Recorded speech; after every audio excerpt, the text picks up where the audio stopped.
반갑습니다. 우리 목장 식구별로 앉았기에 우리 목장 식구들이 누구인가를 돌아보면은 알 수가 있고, 또 누가 오셨는지 안 오셨는지 돌아보면 알 수가 있습니다. 우리 하나님의 말씀은 한번 하겠습니다. 하나님의 말씀은 다시 하겠습니다. 하나님의 말씀은 하나님의 말씀은 하나님의 말씀은 하나님의 말씀은 하나님의 말씀은 귀로 먹고 눈으로 먹고 귀로 먹고 입으로 먹고 마음으로 하나님의 말씀을 먹어 우리의 영혼이 살찌는 그러한 우리 모든 믿음의 복된 성도들이 되시기를 주의 이름으로 축복합니다. 하나님의 말씀의 숲으로 들어가겠습니다. 오늘 편견에 대해서 함께 말씀을 나누고자 합니다. 편견이 뭐냐? 편견은 이런 것입니다. 공정하지 못하고 한쪽으로 치우쳐진 생각을 편견이다, 그렇게 말합니다. 편견은 여러 가지 많은 편견들이 있습니다. 사회적 편견도 있고, 피부 색깔로 편견을 가질 수도 있고, 또 빈부의 격차에 편견을 가질 수도 있고, 또 종교적 편견을 가질 수도 있고. 근데 이 많은 편견을 두 종류로 이렇게 나누면 사회적 편견과 인종적 편견이 있다는 거예요. 사회적 편견, 이 사회적 편견은 이런 것이죠. 바로 일정한 사회 계급의 차이를 유지하려는 그 욕망을 가지고 있는 거죠. 그리고 인종적 편견은 피부의 색깔이 어떤 분은 감정색을 가지고 있고, 어떤 사람은 또 하얀 피부를 갖고 있고, 또 어떤 사람은 우리처럼 누리끼리한 피부를 갖고 있는 그런 피부를 따라서 인종적으로 그렇게 편견을 가질 수 있다 하는 거죠. 그 한 예를 들면 이러한 예를 들 수가 있어요. 이 편견은 얼마나 깨기가 어려운지 정말 깨기가 어렵습니다. 한 예를 이런 걸 들 수가 있어요. 지동설과 천동설 예를 들 수가 있어요. 1543년까지는 세상이 전체가 어떻게 생각했냐면은 이 지구를 중심해서 태양이 돈다고 생각했어요. 이것을 천동설이죠. 다시 말해서 지구는 가만히 있고 지구를 중심해서 온 천지가 돈다고 해요. 태양이 도는 거예요. 그렇죠. 아침에 자고 일어나면은 동쪽에서 해가 떠서 남쪽으로 지나서 이 서쪽으로 이렇게 해가 지잖아요. 아, 해가 도는구나. 천동설. 근데 1543년에 코페르니쿠스가 발표하면서 아니다, 태양을 중심해서 온 천지가 돈다 하는 지동설을 발표하게 되었어요. 그러니까 이 천주교에서는 아니 지구에는 교황이 있는데 교황이 돌 수가 없다. 교황을 중심해서 지구 땅덩어리를 중심해서 세상이 돌아가는 거야. 이 주장과 충돌이 되니까 이 코페르니쿠스를 정죄해버린 겁니다.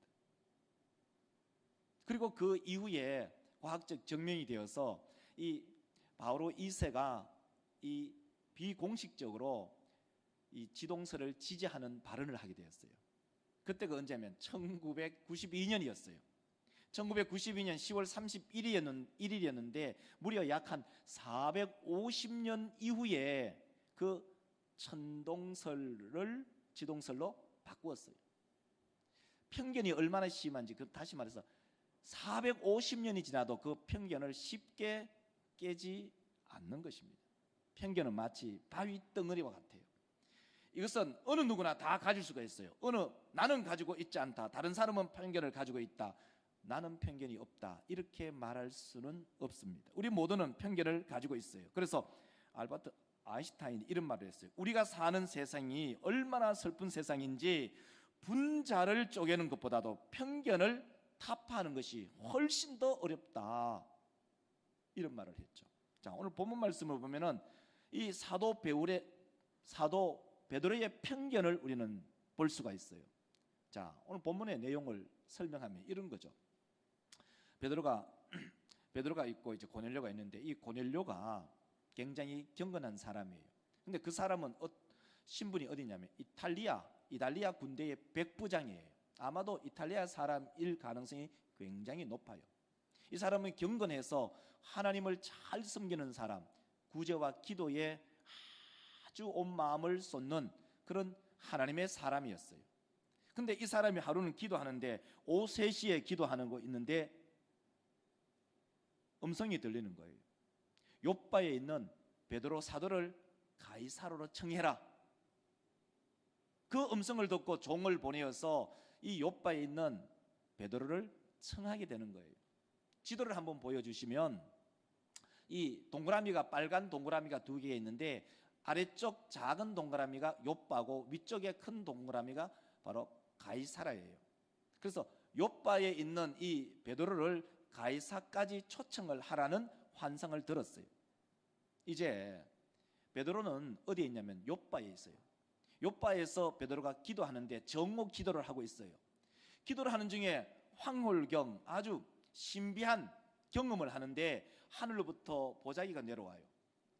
4개 묶여져 있는 보자기가. 그래서 그 보자기를 들여다보니까 그 안에는 부정한 짐승들이 많아요.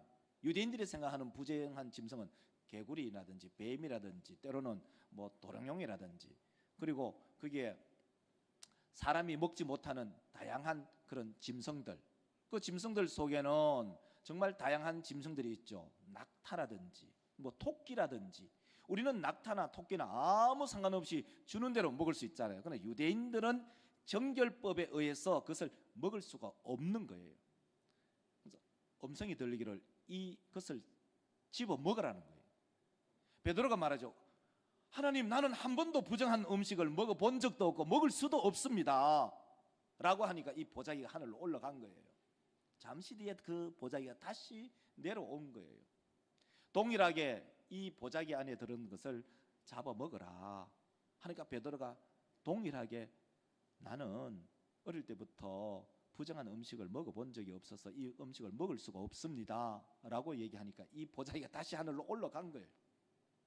잠시 후에 그 보자기가 다시 내려와서 동일한 말을 하는데 그 보자기가 다시 하늘로 올라갔죠.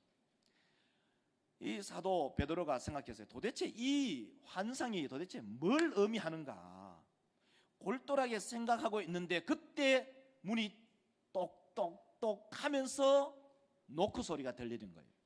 문을 열어보니까 고넬료가 보낸 하인 2명이 온 거예요.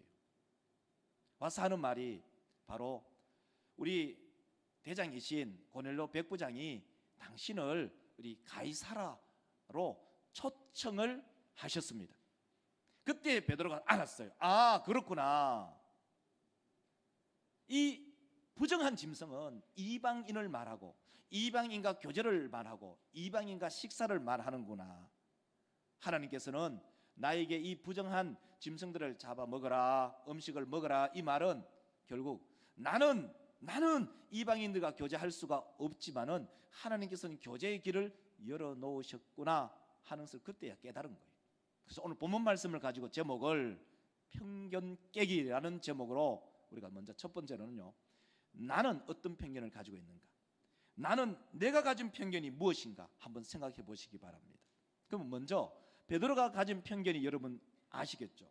베드로는 이러한 편견을 가지고 있었어요. 바로 유대인과 이방인은 교제할 수가 없다. 성경으로 얘기할까요? 28절을 한번 우리 읽도록 하겠습니다. 여러분 빨간 색깔을 읽으시기 바랍니다. 자, 제가 읽겠습니다. 28절. 이르되 유대인으로서 이방인과 가까이 하는 것이 너희도 알거니와. 자, 우리 믿음의 성도들, 베드로는 분명한 개념을 가지고 있어요. 나는 유대인이고 백부장은 이탈리아 이방인이기 때문에 이방인과 유대인은 함께 교제할 수 없다. 교제의 그 첫 번째 의미가 뭐냐면은 식사입니다. 식사한다는 것은 그 사람과 교제한다는 거예요. 그래서 이방인은 유대인들과 절대로 식사를 하지 않는 것을 말하고 있습니다. 그래서 이 본문 말씀을 읽어보면은 이것은 인종의 편견입니다. 유대인들은 인종의 편견을 가지고 있어요. 그 인종의 편견이 한 걸음 진일보하면은 종교적 편견으로 넘어가고 있다는 것을 알 수가 있어요. 자, 그 말은 무슨 말이냐? 이런 말이죠. 유대인들은 하나님으로부터 선택받은 선민이다. 하나님으로부터 선택받은 거룩한 백성 성민이다. 그리고 나머지 모든 사람들은 지옥불에 들어갈 이방인이다 라는 그 개념이 유대인들에게는 머릿속에 꽉 차 있었습니다. 그러니까 자기들은 선민이기 때문에 거룩한 백성이고 나머지 백성들은 전부 하나님께서 유기한, 다시 말해서 버려버린 지옥불에 들어가야 될 그런 사람이라는 생각이 가득했기 때문에 이방인과 교제하는 것은 불가능했습니다. 그런데 우리 믿음의 권속들, 정말 성경을 읽어봐도 성경이 큰 충돌을 일으키는 그런 성경 구절이 있습니다. 자, 유대인들의 생각이 뭐냐면은 신명기 14장 2절입니다. 신명기 14장 2절을 한번 여러분 빨간 글씨를 한번 읽어 보시기를 바랍니다. 너는 내 하나님 여호와께서 지상 만민 중에서 너를 택하여 자기 기업의 백성으로 삼으셨느니라. 아멘. 자, 하나님께서 출애굽하고 있는 이스라엘 백성들에게 하시는 말씀입니다. 내가 너희들 택해서 성민, 거룩한 백성으로 세워놨다. 뽑아 놓았다. 너희들은 나의 영원한 기업이다. 너희들은 정말 거룩한 백성이고 내가 택한 백성이다. 하나님께서 이스라엘 백성들의 그 말을 해 놓으시니까 이스라엘 백성들 모두가 그 생각을 하고 있는 거예요. 그런데 디모데전서 2장 4절을 읽어보면은 이 말씀과 굉장히 충돌된다는 것을 알 수가 있어요. 디모데전서 2장 4절을 여러분 빨간 글씨를 한번 읽어보시기 바랍니다. 하나님은 진리를 아는 데에 이르기를 원하시느니라. 디모데전서 2장 4절은 보편성을 가지고 있어요. 구원의 보편성. 누구든지 하나님께서는 구원하신다. 그러나 신명기 14장 12절에서는 하나님께서는 유대인들, 이스라엘 백성들에게만 그들에게 선민의 특권을 허락하셨다. 베드로의 생각이 뭐죠? 베드로의 생각은 바로 신명기 14장 12절에 있는 생각을 가지고 있는 겁니다. 자, 이것을 우리 가운데 적용한다면 우리 믿음의 성도들, 우리는 이렇게 생각할 수 있어요. 아, 목사만 거룩하다. 장로만 거룩하다. 우리는 안 거룩하냐? 우리는 그러한 착각을 할 수 있어요. 목사도 그런 착각을 할 수가 있고 우리 장로님들 착각할 수 있고 우리 중직자도 착각할 수 있어요. 또 이렇게 생각할 수 있어요. 이렇게 생각하죠. 예수 믿는 사람만 거룩하고 다른 사람들은 거룩하지 않다. 여러분, 한편은 맞는 것 같지만 또 다른 한편은 맞지 않는 거예요. 하나님께서는 모든 사람이 구원받기를 원하시는 길을 열어 놓으셨어요. 저는 이 본문 말씀을 읽으면서 이렇게 한 예를 들고 싶어요. 자, 우리 헌법에 보면은 장로의 자격이 있어요. 장로의 자격은 만 35세 이상이 되고 남자로서 입교하고 무음 5년이면은 장로의 자격이 있어요. 자, 그런데 만 35세 이상이 되고 우리 교회에 등록한 지 3년이 되었다. 다른 교회에서 계시다가 다른 교회에 한 10년을 다니다가 직장을 따라서 우리 교회로 오셨다. 우리 교회 오신 지 3년이 되었다. 그 사람이 장로의 자격이 있을까요, 없을까요?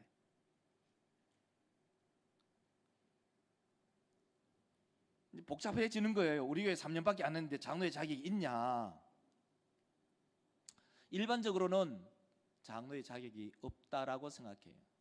그러나 하나님의 나라는요, 우리 교회나 다시 말해서 자인교회나 자인제일교회나 경동교회나 신천교회나 경중교회나 저 서울에 있는 예우름교회나 모든 교회는 동일해요. 그래서 그 사람이 예수를 믿은 지 5년이 되고 입교인이 돼서 5년이 되고 어느 교회에서 신앙생활을 하다 다시 옮겨오더라도 그 사람은 자격이 있어요. 그걸 좀 더 이해하기 쉬우면 이렇게 이해를 시켜드릴게요. 자인초등학교 5년 다녔어요. 이 자인초등학교를 5년 다니다가 진량초등학교로 전학을 갔네요. 그러면 진량초등학교에 가면은 걔가 4학년으로 까늘어 가나요? 5학년으로 전입이 돼요. 그와 동일한 거예요. 하나님의 나라는, 하나님의 교회는 이 교회에 있든 저 교회에 있든 모두가 동일하다 하는 것을 얘기하는 거예요. 근데 우리는 어떻게 생각하죠? 우리 교회 3년밖에 안 됐으니까 장로의 자격을 줄 수가 없다라고 얘기하는 것이 뭐죠? 편견, 다름 아니면 집단 이기주의. 우리 사람들만 이라는 그 생각을 쉽게 깨뜨리기 어려워요. 지금 여기 앉아 계시는 분들도 그게 그럴 수가 있나, 그거 안 되는데 라고 생각할 수도 있거든요. 우리 믿음의 성도들, 하나님의 교회는 보편성을 띄어요. 이 교회에서도 하나님의 백성이고 저 교회에 있어도 하나님의 백성인데, 우리가 생각할 때는 우리는 우리 자인교회만으로 생각하는 편견을 가지고 있어요. 또 다른 편견이 있는데, 그 또 다른 편견이 뭐냐면 유대인들에게는 음식에 대한 편견이에요. 레위기서 11장은 11이잖아요. 마치 젓가락같이 생겼잖아요. 이 젓가락장, 레위기 11장의 유대인들의 편견을 이 베드로는 그대로 가지고 있었어요. 오늘 본문 말씀 10장 12절을 한번 읽어보실래요? 10장 12절, 여러분 빨간 글씨를 읽으시길 바랍니다. 그 안에는 땅에 있는 각종 기는 것과 것들이 있더라, 이렇게 말합니다. 자, 이 베드로가 본 그 환상 속에, 보자기 속에 뭐가 있느냐? 4발 가진 짐승과 거기 기는 것과 공중에 나는 것, 이 모든 것이 부정한 것들만 있었어요. 유대인들의 개념은 딱 정해져 있어요. 짐승을 먹을 때는 2가지의 개념이 있었죠. 하나는 굽이 갈라진 것, 그리고 또 하나는 대세김질하는 것. 이것 이외에는 먹을 수가 없어요. 그리고 물고기는 지르러미가 있어야 되고, 그리고 비늘이 있어야만이 먹을 수가 있어요. 다른 것은 먹을 수가 없어요. 그리고 새들은 또 맹금류는 먹을 수가 없어요. 반드시 이 새들은 식물성, 곡물을 쪼아 먹는 새들만 먹을 수가 있어요. 여러분 표를 한번 보여주시기 바랍니다. 자, 표를 보면 짐승 중에는 딱 기준이 있어요. 기준이 뭐냐? 이런 것만 먹을 수가 있다는 거예요. 굽이 갈라지고 새김질하는 것. 여러분 한번 찾아보세요. 낙타 먹을 수 있나요? 낙타는 새김질은 하지만은 굽이 갈라지지 않았어요. 토끼, 이 토깽이 보세요. 토깽이는 새김질을 해요. 그런데 이 토끼는 굽이 갈라지지 않은 이 발가락이 있어요. 돼지는 굽이 갈라져 있죠. 그런데 대새김질을 하지 않아요. 소는 굽이 갈라져 있고 대새김질을 해요. 마치 양이나 염소와 같은. 이 소는 먹을 수 있지만 다른 것은 먹을 수가 없다는 거예요. 물고기를 봐도 기준점이 분명해요. 지름이가 있고 비늘이 있으면 먹을 수가 있어요. 여러분 미꾸라지, 추어탕, 유대인들은 먹을 수 없는 거예요. 붕어는 비늘도 있고 지름이도 확실하게 있어요. 뱀장어, 이건 먹을 수 없는 거예요. 새를 봐도 마찬가지예요. 새는 분명한 기준점이 있는데, 그것은 곡물을 쪼아 먹는 새는 먹을 수가 있지만 맹금류, 고기를 뜯어 먹고 있는 그러한 새들은 먹을 수가 없어요. 올빼미는 잡식성이에요. 쥐도 잡아먹고 곡물도 잡아먹고 마구마구 잡아먹는 올빼미, 이건 먹을 수 없다는 거예요. 비둘기는 곡물만 먹는 새거든요. 독수리는 정말 썩은 시체까지 먹는 부정한 짐승이에요. 이러한 개념이 유대인들의 머릿속에는 분명하고 아주 선명했죠. 하늘로부터 내려오는 그 보자기 속에 이런 것들이 있으니까 못 먹겠습니다 하는 것이 베드로의 생각이었습니다. 그런데 하나님께서는 잡아먹으라는 거예요. 집어먹으라는 거예요. 먹어도 괜찮다는 거예요. 자, 우리는 동일한 성경을 읽으면서도 우리는 충돌되는 성경을 읽을 수가 있어요. 바로 오늘 본문 말씀 10장 12절 다시 한번 읽고 디모데전서 4장 4절을 읽도록 하겠습니다. 10장 12절을 읽겠습니다. 그 안에는 땅에 있는 각종 기는 것과 들이 있더라. 이거는 먹을 수 없는 거예요. 그런데 디모데전서 4장 4절을 읽어보시면은 여러분 빨간 글씨를 한번 읽어보시기를 바랍니다. 하나님께서 지으신 감사함으로 받으면 버릴 것이 없나니. 모든 음식은 하나님께서 선하게 창조하셨기 때문에 먹을 수가 있다는 거예요. 자, 우리 믿음의 성도들, 음식에 의해서 사람이 거룩해지고, 어떤 음식을 안 먹음으로써 사람이 거룩해지고, 어떤 음식을 거부함으로써 사람이 거룩해지는 것이 아니고, 사람이 거룩해지는 것은 디모데전서 4장 5절에서 우리 가운데 이렇게 들려주고 있습니다. 여러분 빨간 글씨를 읽으시기 바랍니다. 하나님의 거룩하여 짐이라. 붕어 먹는다고 거룩해지고, 뱀장어 먹는다고 안 거룩해지고, 토끼 먹는다고 해서 안 거룩해지고, 소 먹는다고 해서 거룩해지는 것이 아니라, 거룩해지는 것은 하나님의 말씀과 기도로 거룩하여 짐을 우리 모든 믿음의 권속들이 깨달으시기를 주의 이름으로 축원합니다. 내가 가지고 있는 편견은 어떤 것일까요? 내가 가지고 있는 편견은 구원의 편견을 가질 수도 있고, 직분의 편견을 가질 수도 있고, 음식의 편견을 가질 수도 있습니다. 두 번째로, 편견을 깨뜨린 것은 무엇인가? 이 편견, 우리가 가지고 있는 이 편견, 한쪽 눈으로만 보는 이 편견을 어떻게 하면 깨뜨릴 수가 있고 정상적인 사고를 할 수가 있는가? 사람은 왜 편견되게 생각하고 편견되게 행동하는가? 그것은 무지 때문입니다. 윌리엄 헤즐리엇은 이런 말을 했습니다. 편견은 무지의 산물이다. 편견이 왜 오는가? 편견은 무지 때문에, 알지 못하기 때문에 편견이 온다라고 말했습니다. 베드로 역시 마찬가지입니다. 베드로 역시 예수 복음을 가지고 있으면서도 편견을 가지고 있었습니다.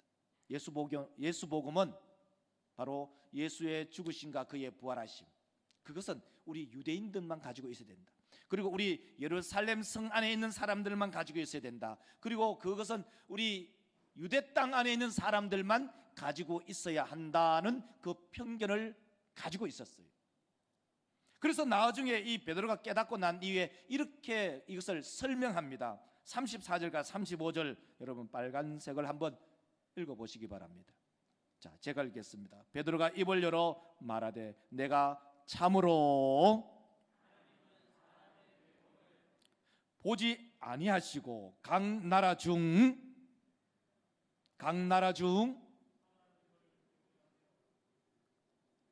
다시 하겠습니다. 각 나라 중 의를 행하는 사람은 다 받으시는 줄 깨달은 거예요. 하나님께서는 사람을 외모로 취하는 것이 아니고 하나님을 경외하면은 다 구원받게 하시는구나. 하나님은 유대인이나 이방인이나 관계없이 하나님을 경외하는 사람을 하나님의 백성으로 받으신다 하는 것을 뒤에서야 베드로가 깨닫게 되었다, 이런 말씀입니다. 자, 우리 믿음의 성도들, 하나님은 사람을 외모로 보지 아니하시고 그 중심을 보십니다. 다른 말로 하면은 하나님은 사람을 외모로 보지 아니하시고 사람을 내모로 보신다는 거예요. 그 내모가 뭡니까? 사람의 속이죠. 한번 따라 할까요? 하나님은 사람을 외모로 보지 아니하시고 내모로 보신다. 사람의 그 중심을 보신다는 거예요. 우리는 그 일례를 딱 들 수가 있어요. 여러분 한번 잘 생각해 보십시오. 엘리가 있고 어린 사무엘이 있어요. 엘리는 사사예요. 사사는 그 당시에 재판권을 가지고 있었어요. 마치 왕과 같은 권세를 가지고 있었어요. 사사는 선지자였어요. 사사는 제사장이었어요. 엘리는 사사였어요. 근데 그 사사 옆에 시중드는 조그만 아이가 있었어요. 그 아이 이름이 사무엘이었어요. 사사 엘리도 잠을 자고 사무엘도 잠을 자요. 근데 정작 하나님께서 나타나셔서 음성을 들려주는 사람은 누구일까요?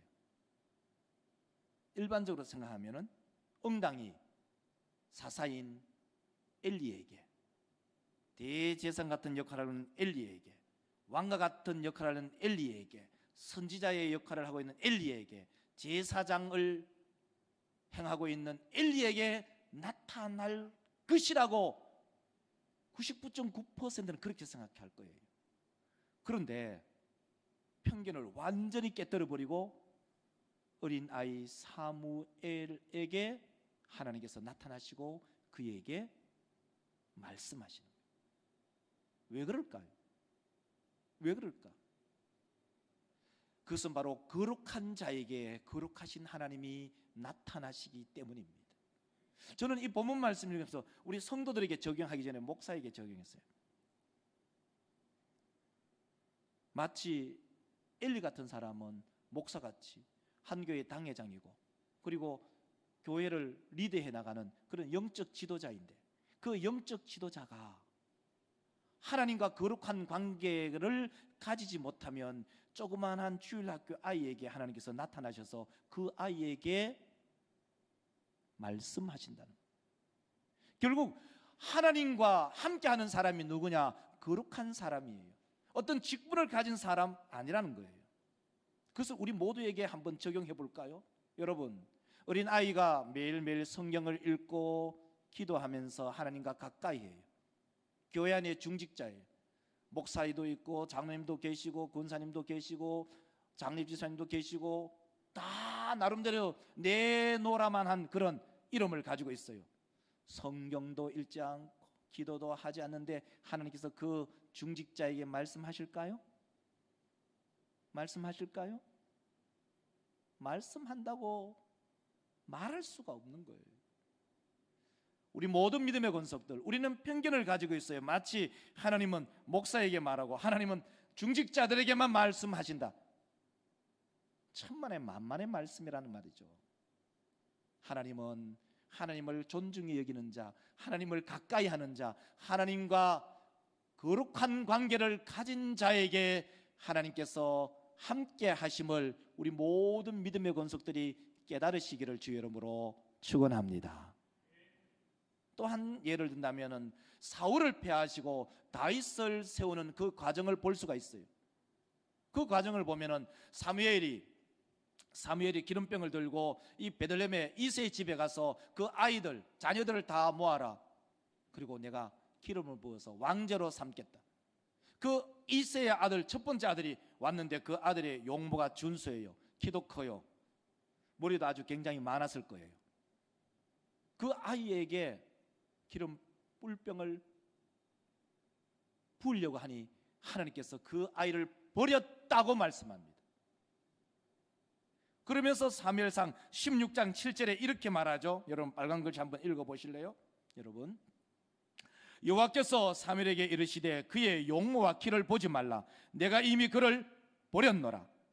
내가 보는 것은 사람과 같지 아니하니 보거니와 보느니라. 사람은 외모를 보지만 나는 그 사람의 중심, 그의 내부 마음을 본다, 이런 말씀이잖아요. 우리 믿음의 성도들, 사람은 외모를 봅니다. 누가 잘생겼는지, 누가 키가 큰지, 누가 머리털이 많은지, 누가 이쁜지, 학력이 좋은지, 가문이 좋은지, 다 사람은 외모를 봅니다. 그러나 하나님께서는 그 중심을 보신대요. 그 내모를 보십니다. 우리 모든 믿음의 권속들, 우리는 사람의 외모를 보면서 편견을 가집니다. 그의 학력을 보면서 편견을 가집니다.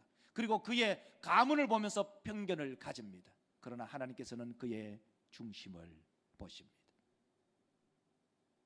이 편견을 깨뜨리는 것이 무엇일까요? 베드로의 편견을 깨뜨린 것이 무엇일까요? 사무엘의 편견을 깨뜨린 것이 무엇일까요? 그것은 곧 하나님의 말씀입니다. 저는 이것을 이렇게 표현하고 싶습니다. 한 바위에, 이 바위는 편견인데 편견을 깨뜨린 것이 무엇인가? 이것은 바위에 박히는 정과 같습니다. 그림 한 장 보여주면 이렇게 표현할 수가 있어요. 이렇게 표현한다고요. 그림을 빨리 보여주셔야 된다는 거예요. 바로 이거예요. 우리가 생각을 가지고 있는 우리의 생각, 편견, 바위돌같이 단단해요. 바위 어떻게 깨요? 바위 못 깨요. 그러나 그 바위를 깨는 것이 있어요. 그것이 뭐냐? 바로 정의예요. 정으로 표현하는 것은 하나님의 말씀이에요. 나중에 저 그림을 보면 저 바위가 깨어진 것이 나타나요. 우리의 생각, 각 개개인의 편견은 얼마나 단단한지 바위처럼 야물어요. 절대로 사람이 저 바위를 깨뜨릴 수가 없지만 하나님의 말씀은 우리의 편견을 깨뜨리십니다. 하나님의 말씀을 받아들이고 하나님의 말씀에 순종하고 하나님의 말씀을 영접하여 우리의 생각을, 우리의 편견을 깨뜨리는 하나님의 귀한 백성들이 되시기를 주의 이름으로 축원합니다. 말씀을 맺을까 합니다. 내가 가지고 있는 편견 어떤 것이 있나요? 직분에 대한 편견, 남자와 여자의 편견, 그리고 가문에 대한 편견. 오늘 본문 속에 나타나는 베드로의 편견은 유대인들만 구원받는다는 그 편견을 가지고 있었어요. 하나님께서는 베드로에게 하나님의 말씀을 통해서 베드로가 가지고 있는 그 바위돌과 같은 단단한 편견을, 말씀의 정을 쪼아서 편견을 깨뜨리셨어요. 하나님의 말씀을 통해서 우리의 편견이 깨어지고 하나님께서 우리 가운데 어떤 것을 말씀하시든 그 말씀을 수용하고 믿음의 손을 내밀어서 그 말씀을 받아들이는, 수납하는 우리 모든 믿음의 권속들이 되시기를 주의 이름으로 축원합니다. 기도합시다. 걸어가신 하나님, 우리 모든 믿음의 권속들의 마음속에 편견이 없는 사람은 세상에 없습니다. 목사도 편견을 가지고 있고 장로님들도 편견을 가지고 있고 근사님들도 편견을 가지고 있고 장례지사님들도 편견을 가지고 있고 이 세상에 발을 붙이고 살아가는 모든 사람은 편견을 가지고 살아갑니다. 그 편견을 깨뜨릴 수 있는 것은 사람의 사상이나 설득이나 이론이 아닌 하나님의 말씀입니다. 하나님의 말씀을 통해서 우리의 편견을 깨뜨리는 우리 모든 믿음의 권속들이 되게 하여 주시옵소서. 하나님의 말씀이 우리 가운데 내릴 때, 하나님의 말씀이 나에게 부딪힐 때 그 말씀을 수용하고 그 말씀을 받아 하나님 앞에 순종하는 우리 모든 권속들이 되게 하여 주시옵소서. 걸어가신 예수님의 이름으로 기도드리옵나이다. 아멘.